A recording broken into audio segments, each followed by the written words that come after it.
Tamil Nadu model அப்படிங்கிறதே என்ன, Dravidian model அப்படிங்கிறதே என்ன அப்படின்னு கேட்டீங்கன்னா, வெறும் எக்கனாமிக் growth மாத்திரம் பண்ணீங்கன்னா அதுதான் மகாராஷ்டிரா, அதுதான் குஜராத். வெறும் சோஷியல் growth மாத்திரம் பண்ணீங்கன்னா maybe Kerala, west Bengal. Which is நீங்க வந்து வெறும் லேபரை மட்டும் கவனிச்சுக்கோங்க, இண்டஸ்ட்ரி எப்படி வேணா எப்படி கெட்டு ஒழுங்கா பரவாயில்ல அப்படின்னு நினைக்கிறது அந்த மாடல். இது வந்து என்னன்னா, இண்டஸ்ட்ரிக்காரன் தான் ரொம்ப பெரிய ஆளு, நம்ம மக்கள் பத்தி எப்படி போனாலும் அழிஞ்சு போனா நமக்கு கேவலம், அதை பத்தி நமக்கு எந்த கவலையும் இல்லை அப்படிங்கிறது குஜராத் மாடல்.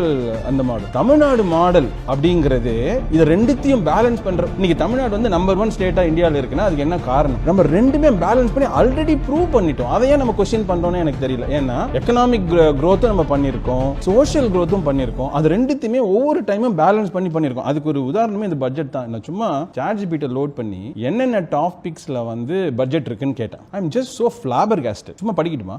ஃபர்ஸ்ட் எடுத்த உடனே தமிழ் லாங்குவேஜ் அண்ட் ஹெரிடேஜ், அடுத்தது ரூரல் டெவலப்மெண்ட். ஏன் ரூரல் டெவலப்மெண்ட்னா இப்ப என்ன இது பண்றாங்கன்னா, சென்னையில எல்லாமே நடக்குது, அந்த பணம் கிராமத்துக்கு போக மாட்டேங்குதுன்னு சொல்றோம். அது அடுத்தது முனிசிபல் அட்மினிஸ்ட்ரேஷன், அப்புறம் பேலன்ஸ்டு growthன்னு ஒரு டாபிக்.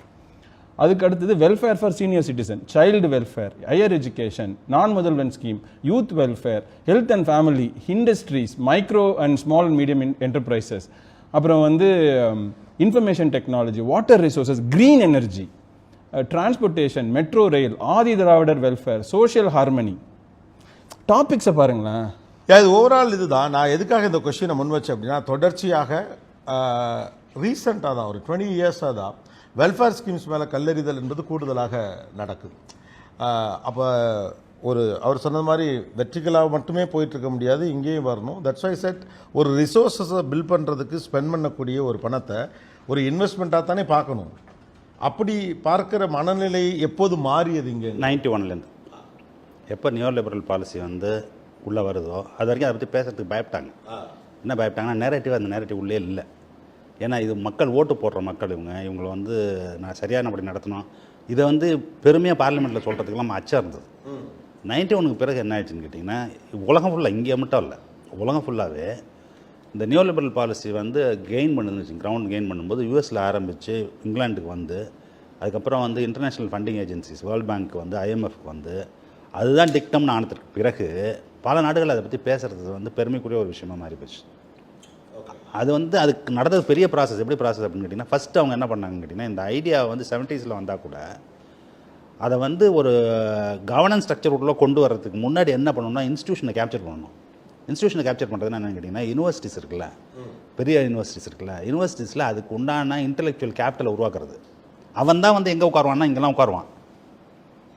இப்போ நான் இருக்கேன்னு, நான் இப்படி சீஃப் மினிஸ்டருக்கு அட்வைஸ் பண்ணுறோமோ அது மாதிரி பிரசிடென்ட்டுக்கு அட்வைஸ் பண்ணுறவன் இருப்பான், பிரைம் மினிஸ்டருக்கு அட்வைஸ் பண்ணுறவன் இருப்பான். அவன்லாம் தான் அதுக்கு வரணும். அவனை எங்கே ட்ரெயின் பண்ணணும் சொல்லுங்கள் பார்ப்போம்? கேம்பிரிட்ஜில் பிடிக்கணும், ஹார்வர்டில் பிடிக்கணும். அங்கே அது யார் பண்ணுவா அப்படின்னு கேட்டிங்கன்னா, இந்த கொள்கையில் யாருக்கு பெரிய நம்பிக்கை இருக்கக்கூடிய பெரும் பணக்காரர்கள் இருக்காங்கல்ல, அவன் இன்ஸ்டியூட் பண்ணுவான். என்ன தருன்னு கேட்டிங்கன்னாக்கா, அந்த ஸ்கூலை, அந்த சேரை, ஃபெலோஷிப் கொடுப்பானுங்க, ஸ்காலர்ஷிப் கொடுப்பாங்க, பிரைட்டாக இருக்க பசங்களை கூப்பிட்டு வருவானுங்க, இதில் ஒர்க் பண்ணுமானுங்க. அப்போது அவன் 10 பேப்பர் எழுதுவான், இவன் 10 பேப்பர் எழுதுவான், எல்லோரும் எழுதி இந்த கொள்கையை நிலைநிறுத்துறது முதல்ல கொள்கையாக. அதுக்கப்புறம் அது என்ன செய்யணும்னா, அரசியலில் போய் உட்காரும். அரசியல் உட்கார்ந்ததுக்கப்புறம் அது வந்து அரசியல் முடிவாக மாறும். அப்படி வந்து ரொனால்டு ரீகனும் மார்கரெட் தாட்சரும் ஆரம்பித்து வச்சது தான் இது. ரைட்டா? எவ்வளோ வந்து ஒரு வெல்ஃபேர் ஸ்டேட்டாக இருந்த பிரிட்டனை இதெல்லாம் நான்சென்ஸ்னு சொன்ன தைரியசாலி பெண்மணி, இரும்பு பெண்மணின்னு அவளுக்கு பேர். யார் அது? Margaret Thatcher. ரைட்டா? அவங்க 2 பேரும் ஆரம்பித்து வச்சதனுடைய தொடர்ச்சி தான் இப்போ வரைக்கும். இப்போ தான் வந்து என்ன இருக்குது அப்படின்னு கேட்டிங்கனாக்கா, அது வந்து வேற ஒரு லைன் எடுத்து போயிட்டுருக்கு.